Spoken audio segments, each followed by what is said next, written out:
how about opening new territories? I think you did that, right? And So I was, yeah, I'm a failed greenfield, if you would call that a okay. term. So Well, this is cool conversation then, because I mean, it's an opportunity that's there, but it's again, it can be challenging. it can be. And so this was 3 years ago, I decided to do what we call Greenfield Austin. Austin's only 90 minutes from San Antonio. Mhm. I decided, okay, I'm going to open up its own little faction up there, open up, try to get a property manager, hire some staff, do some keywords, websites, lead generation, business development, try to build that from absolute scratch. And we only ended up building it up to like 15 or so units. And one of them was a problem child multiple property owner that we're just like, we're fed up with. So at the end of the day, we ended up shutting it all down. We turned over the other property management accounts. We fired one owner. And so we only managed a couple homes up there, but we no longer advertise. And so what we discovered was Austin is a very niche market. I mean, you have to kind of be there, in there, from there to really crack into it.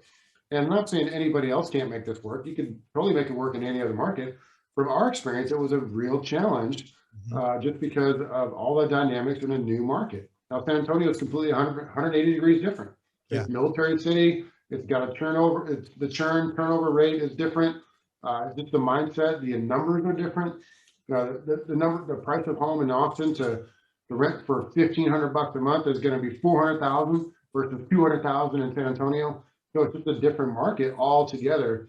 And so what we ended up doing is just like, okay, throw up our hands and say, you know what, I think this is not going to work. We're gonna advance to the rear, as they say, and make a retreat. And we just backed out of Austin altogether. That's our failing story in a nutshell. Well, Brad, I mean, you also have to set your priorities. You can't do everything. You have to pick which initiatives you're going to push on and which are the opportunities you want to chase. And maybe it's this year pushing on sales, maybe next year it's something else. Because I know there are so many different opportunities out there, and it's you can't be all things to all people. What about HOA? Have you dabbled in HOA?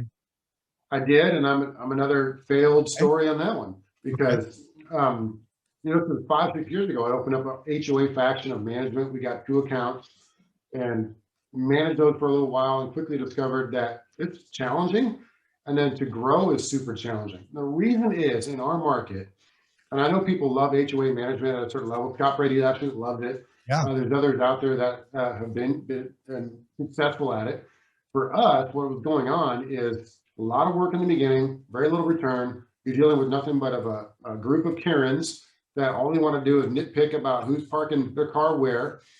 Yeah. What happened with us, and this is what we discovered, is we couldn't build the business as well as we wanted to because the HOA communities, they have their HOA board, and they have been working with a property management company, HOA management company, from day one, assigned to them from the builder.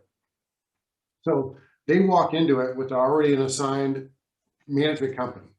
And unless there's something really egregious or awful, why would they want to switch? Yeah. There was no motivation for them to switch because we're not saving that particular board member money, right? They get the board money funds. They're working for free as volunteers or whatever. They're not actually making anything or saving anything by changing management companies other than giving themselves a whole lot of extra work.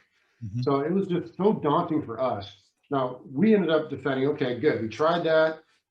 Tried the greenfield method in a different market.